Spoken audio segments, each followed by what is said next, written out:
This time we're going to look at that Parasound system. I have both the preamp as well as the power amp. On this one here, the complaint is one channel is much lower than the other. So we have to first of all determine, is it a preamp problem or is it a power amp problem? First I'll check out the preamp, I'll run it into my system, make sure that that's working properly, and then we'll get into the power amp and see where the problem lies in that. This time I have a Parasound preamp. We're going to take a look at this one and see what's going on with it. I believe the owner of it said one channel was low. I have the power amp as well, so I don't know if he didn't know whether it was a problem on the preamp or the power amp. So we're going to check the preamp out first into my amplifier. So we'll just make sure that that is working correctly first before I get the power amp down. This, of course, is the FET-900II Mark II. And I'm on tuner.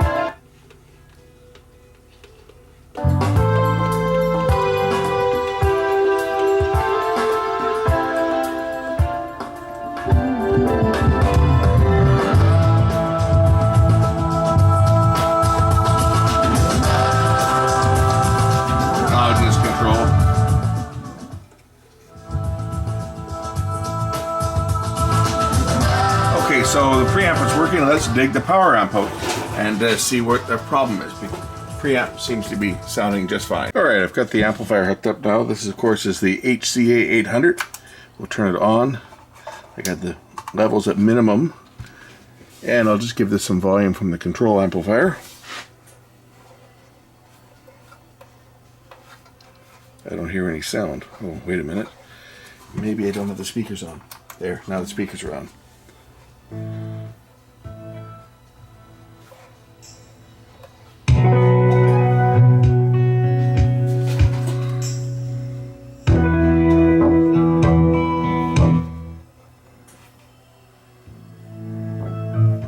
Besides, I got my speakers reversed, but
customer's complaint on this unit is that it's one channel's lower than the other. So we're going to put it on a scope. We're going to put it in mono. We're going to look at the vectors. So how we do that is we connect one scope probe to the left output and the other to the right output, and we put the scope in XY mode. I'll show you the screen. So if we're looking at a normal stereo signal, we will see the vectors. If I turn the volume up, this is what a stereo signal looks like. And basically what we've got is we've got our one channel.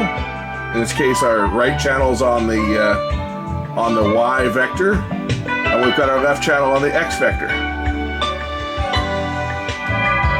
When you're in stereo mode, you'll see the waveform. This is basically what we're looking at, is the stereo difference signal. Now, if I put the amplifier in mono mode, what we should see is we should see a perfect diagonal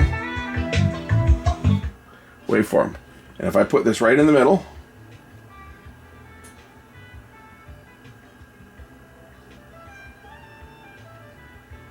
Where's my position here? There we go. Dead center in the middle to burn my screen. Turn that intensity down just a bit. Where are we here? Intensity. Don't want to burn my scope. So we put our spot dead center. And if we were to only have one channel going, we would have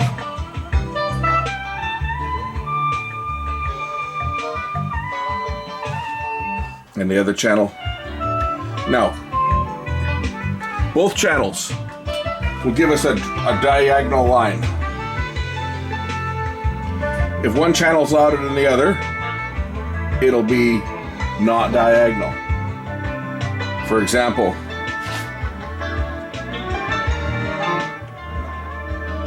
right now I've turned one of them down slightly, and as you can see, our vectors are not, we're not hitting our right on the diagonal line.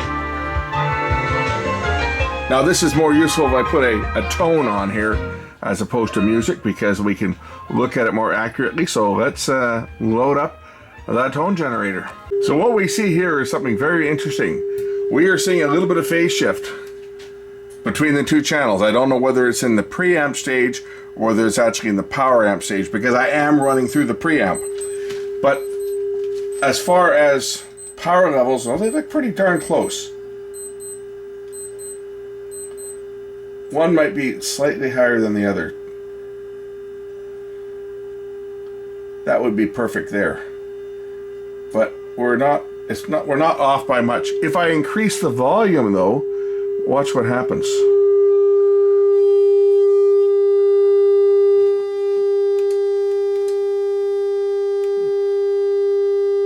We're now starting to, our phase shift is starting to grow a little bit. It's not bad, but it's not perfect.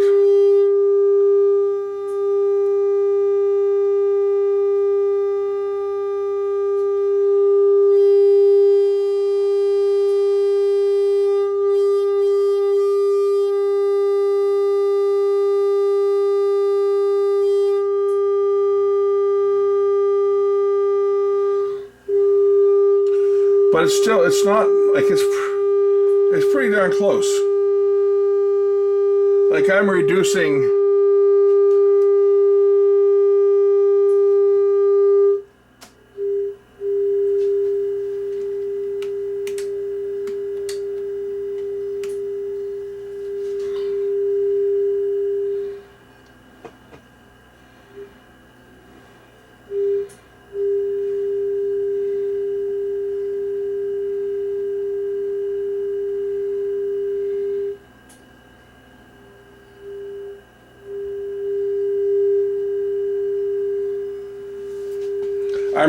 one of the controls. Well, that's all the way up there, and that's about perfect almost. I mean, you look at where the points are here. That's almost perfectly diagonal. I mean, we're talking a little bit of phase shift here on the waveform. But we're not talking something which has got a lower output level than the other. So both waveforms are on top of each other. If I invert one of them, you'll see that the levels look to be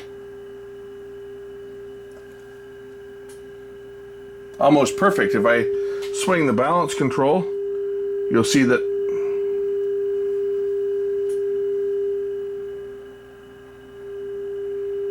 in the center, both of them are lining up very nicely. Now, if I adjust the gain all the way up on the amplifier, one channel is ever so slightly louder than the other.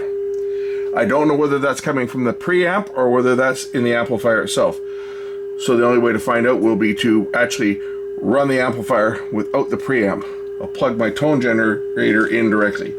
And this is one thing where I can turn the level down on the tone generator.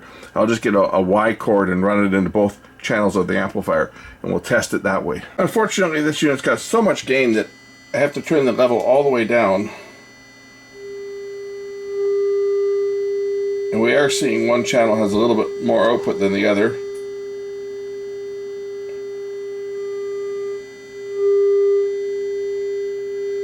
there was any way to... So on one channel, I see some distortion there. This is the left channel. I'm getting a bit of distortion on the left channel. And I'm wondering... I think it's the relay. This is the speaker relay. I'm just moving it a bit. When I do this,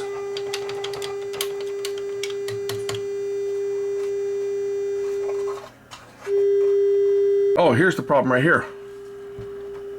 You can hear it. If you look on the scope, see, even when I do the relay, but on the back here, we got bad plugs. Okay, well this should be pretty straightforward. And as you can see right now, I got the same level. Oh, I did have the same level. It's tapping that relay, but if I go to the back plugs, there's where our fault is. I put it right back through the preamp again, only because that the fault is it's not in the preamp. It's in here. It has a hatch on the bottom. That will make getting to where the problem is easy, so that I can fix it. I also just heard back from that Sony VCR that the owner of it wants to fix it, so I'm going to have to order the part. Well, here's where the jacks connect, and that one there looks kind of... I mean, it could be these internal inside here too, of the springs. I might be able to tighten those up a bit, but that one there looks kind of cracked. I'm going to pull this jack out of there so that I can see if I can pull these pins apart and tighten them up.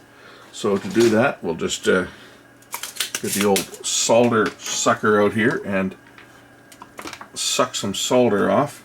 That sounded dirty. You get your minds out of the gutters, you people.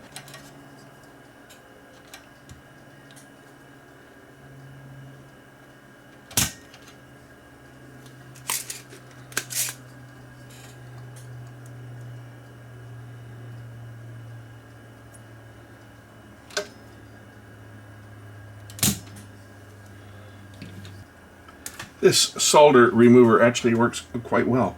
So what I want to do is I want to try to pull these out from inside here so that I can attempt to tighten them up a bit, and then we'll re-solder it back down. But these should pop apart. There we go. Alright, so those are the pins. We're just going to tighten these up just a little bit. Grab my pliers and just give them a slight squeeze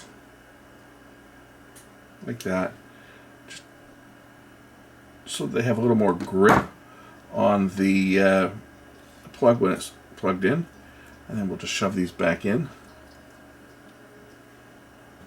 Same with this one. Just give this one here a little bit of a pinch, make it a little tighter. We'll shove these back in here and push them all the way back in. Alright, okay, I'll plug this back in now. That should make these a little tighter. Let me see if they're noticeably tighter. Oh yeah. Yeah, they're noticeably tighter, alright.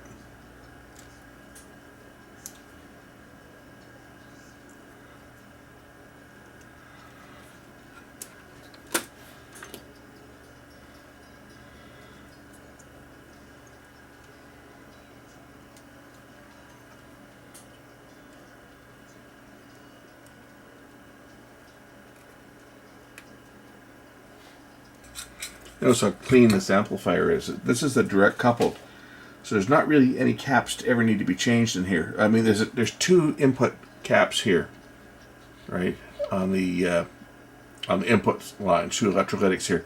The rest of these are all direct coupled. You got a couple of Mylar caps here and a couple of Mylar caps over here, but other than that, there's not a lot of capacitors in here to change. Oh, there's a couple more electrolytics down here, the power supply, but really there's not much to change, just being a direct coupled amplifier. Redo these connections.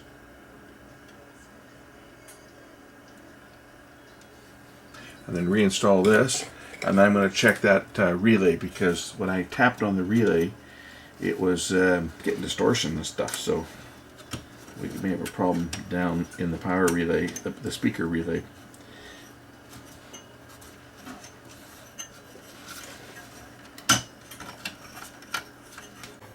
What do you think? That one there doesn't look very good, does it?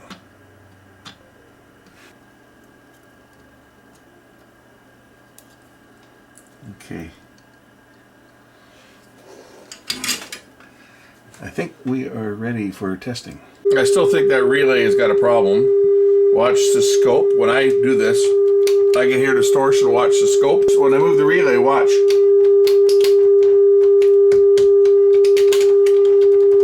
I think those relay contacts are dirty.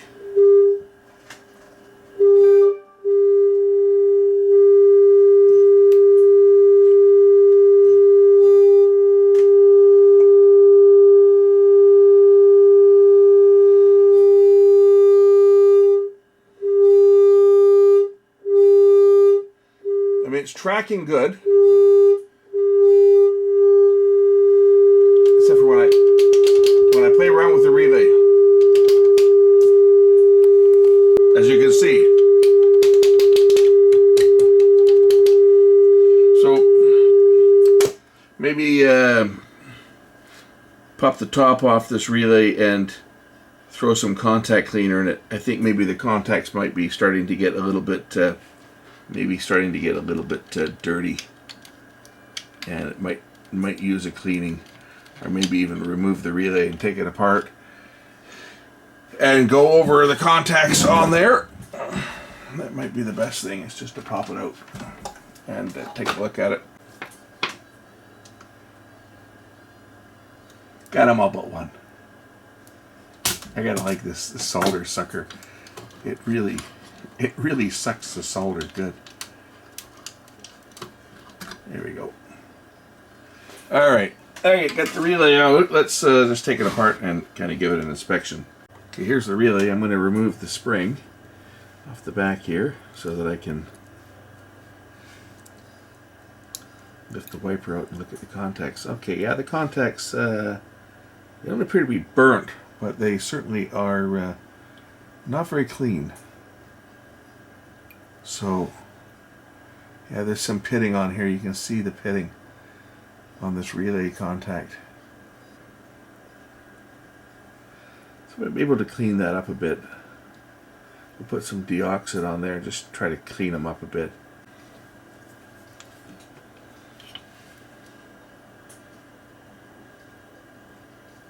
Contacts.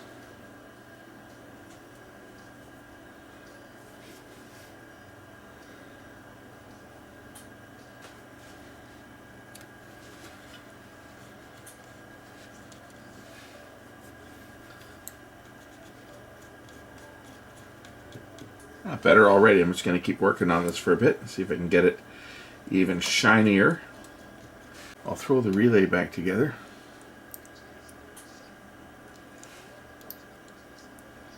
Providing I don't lose the spring putting it back on, which is always a possibility. Not a big possibility, but it's a possibility. There we go. The spring's on.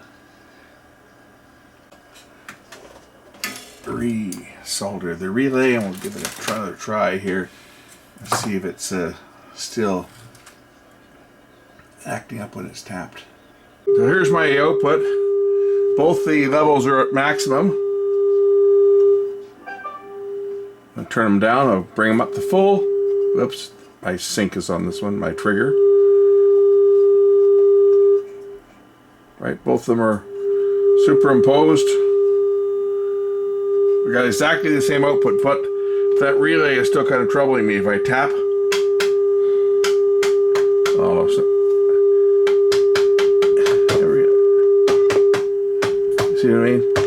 That relay is still giving me trouble. At least my levels are the same on both channels. but that relay is leaves a lot to be desired. I don't know if I'm going to be able to fix that, or whether I'm going to have to source one for it and get a new relay. Okay, I've just put it back in again.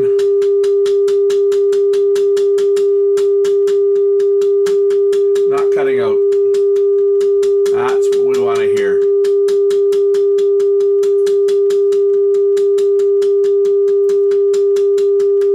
My levels are the same on both channels. There's my output. If I turn them down, you'll see my outputs are exactly the same, and it's not fluctuating when I tap the board. Okay, this one I think is good enough. If that really acts up again, we'll have to find one for it. But I think I got the contacts. I just kind of rubbed them a little more with some deoxit and a Q-tip. I did not scratch them or anything. I just cleaned off the oxidation on them. They're quite, well, you saw they were black. They're quite heavily oxidated. Now they're clean. Reflowed and tightened the connections on the input on the back. Everything else looks to be good on here. I don't even see the controls don't even appear to be dirty, so I'm going to leave it at that, throw it together, and send it back to the customer, and he can let me know and say if the relay acts up, we're going to have to find one for it. Simple as that. But for now, everything looks to be good. Thanks for watching. We'll catch you in the next one. Bye.